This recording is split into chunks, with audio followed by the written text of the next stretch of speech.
One of the biggest problems that we see with filmmakers who have made a really good short film is that they get to a film festival or they get a million hits on YouTube and somebody with the resources to keep making films comes up to them and say, hey, what are you working on next?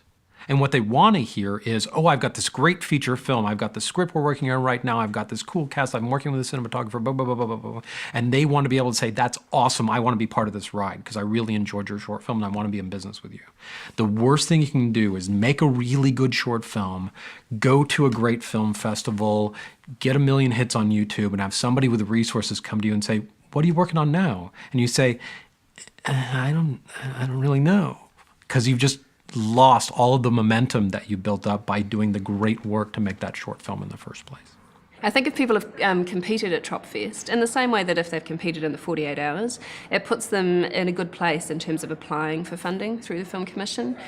With Fresh Shorts, we have a $10,000 level, which is for filmmakers who are really quite new and maybe don't have work to show. It's often for the kinds of people who've been funded through Fresh 10, actors who are moving into directing or writers moving into directing, people moving from one discipline into another.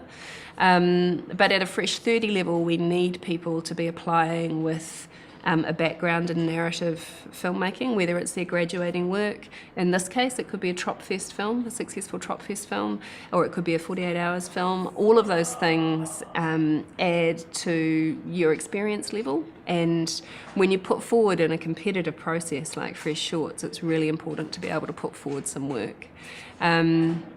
Last year we had just under 300 applications for 16 spots. So every piece of work that you can put forward is really important. I think as well that when people are applying for funding, they need to bear in mind, because it's a talent development path, it's not just about the script, it's not just about the budget, it's actually about the people involved.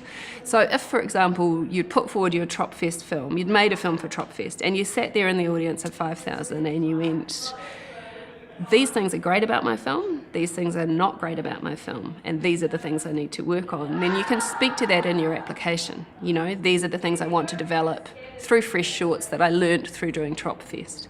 And that's really important. It's important that not only is the project relevant, but the people are relevant. And when you're applying, don't let yourself as a filmmaker be anonymous. You have to make a pitch for yourself.